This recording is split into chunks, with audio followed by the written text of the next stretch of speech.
If you want to deactivate your TikTok account, then this video is for you. In this video, I will guide you step-by-step process. Also, this will be a short, easy, and to the point tutorial. So just remember the channel name Haskery and make sure to watch till the end. First of all, open up your TikTok application and go to your profile. Then tap on these 3 lines here in the top right corner and press on Settings and Privacy. Then tap on Account. Then tap on Deactivate or Delete Account. If you want to leave TikTok temporarily, simply deactivate your account. If you choose to delete your account instead, you won't be able to recover it after 30 days. Once understood, tap on Deactivate Account.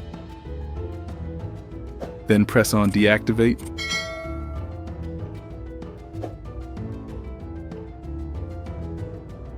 Then tap on Continue with Google.